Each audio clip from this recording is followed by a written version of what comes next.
proovime koeral hääli teha. Oli! Võta, mis teed? Ta nurub oma paisid. Tere tulemast vaatama uut videot. Selles videos ma näitan siis teile, kuidas ma teen merisigadele kihtplastikust ise liivakasti.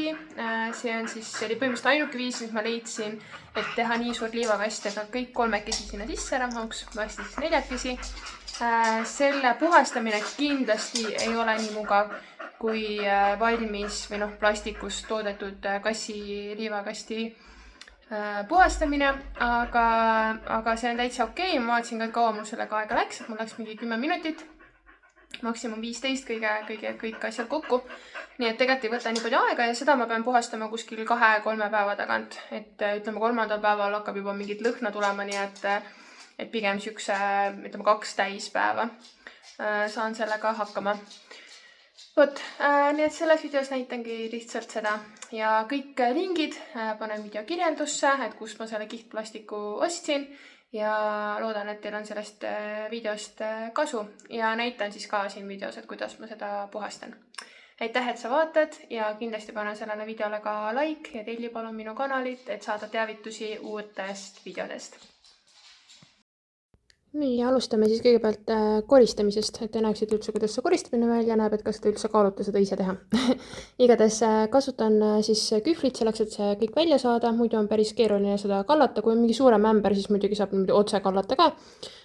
Siis ma teen selle äädika vee lahusega desinfitseerin ja kõige tähtsam osa ongi kuivatamine, et hästi kuivaks saada, korralikult loputada ära, et nuitsudele midagi paha sinna juurde siis ei jääks, et see kuivatamine on kindlasti kõige olulisem.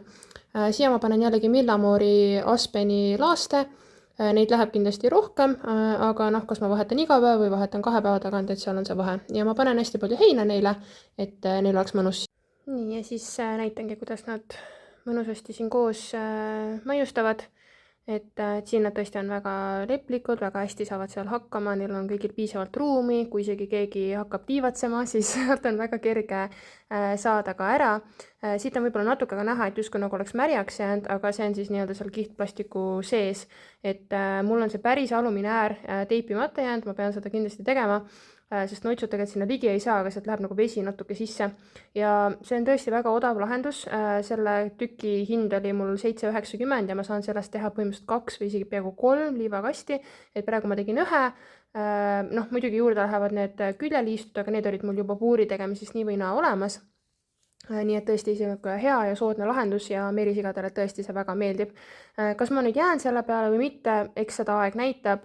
Praegu mulle nagu meeldib ja noitsudele väga meeldib. Aga puhastamine tõesti on võib-olla natuke tüütum, et selle teisega oli hästi lihtne, kallasid kõik ilusti välja, oli kergem pesta. Aga võib-olla see on lihtsalt ka harjumise asi. Et see oli mul praegu nüüd alles 2. või 3. kord seda alles koristada. Nii et selle koha pealt ma pean vaadata. Ja siit on ka natuke näha, et mandel lakub seda, aga kuna see on kuiv, siis see on fine. Nii, asume siis valmistamisõpetuse juurde. Et siin on mul siis mõõtmed. Teie muidugi võite teha mis tahes oma vajalike mõõtmetega, et sellepärast see ongi siuke äge lahendus, et tõesti saab igat mõõtu teha. Kõige tähtsam on see, et noitsude poole jääks siis see valge kihiga, see UV kaitsega pool jääks siis noitsude poole. Ja seega siis me need märked teeme siis sellele hallile poolele, mis on kilega kaetud ja siis see valge pool on see, siis mis jääb noitsude poole. Ja ma lihtsalt märgingi ära, kuna need ei jää näha pärast, mõlemad kiled võtad ju ära, siis võib rahulikult tugeva markeriga seda teha, et jääks ilusasti näha. Ja teengi siis 2 nii-öelda mõõdistust, teen sisemõõdu ja siis selle, mis on siis voltimiseks läheb, ehk siis ääred. Noitsudele sissepääsuks mina jätsin kuskil 7 sentimeetrit, aga seda võib nagu vaadata, et kui on juba väga vanad merisead, siis võib-olla nad ei jaksa isegi hüpata sealt üle, et seda võib nagu siis muuta. Teha siis väiksemaks, nii-öelda siis kõrgemaks vähem. Mina arvasin, et kui ma alla 7 jätan, et siis ei ole nagu, siis nad hakkavad igast jama juba sealt puuri laiali tassima. Et praegu ma näen, et neile see 7 on väga okei. Enne neil oli isegi kõrgem see liivakast, kuhu nad hüppasid, nii et see on täitsa okei. Ja Nüüd näitangi lihtsalt kiirendusega, et kõige tähtsam ongi see, et esialgu õigele poolele märkad ja esimene lõikamine on siis oluline teha kõik ühelt poolt, ehk siis siia sellele samale poolele tuleb see esimene lõikamine, sest ääred tulevad teisele poolele, mis on siis UV-kindel ja mis talub paremini ka neid puhastusaineid, mis on pissikindlam ja nii edasi. Et siia teen siis kõik märkmed ära ja siis teen esimese lõikamise ja kihtplastik tähendabki tegelikult seda, et seal on 2 plastikukihti kokku pandud, ehk siis me esimese lõikamise teemegi ainult sellest esimesest kihist. Kui lõigata mõlemad, nagu mina siin praegu teengi, ma lõikan sellest suurest tükist kõigepealt selle esimese väiksema tüki välja, siis ma tõesti lõikangi mõlemad kihid läbi, et ma saaks selle tüki üldse kätte.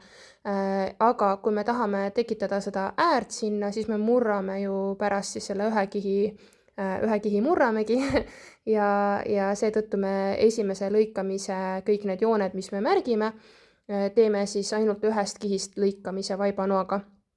Ja siis me keerame selle kogu tüki ümber ja siis lõikame läbi ainult need otsakohad, mis lähevad siis üksteise taha. Et seda kõike ma siin videos ka näitan, aga siin siis nii-öelda seletus.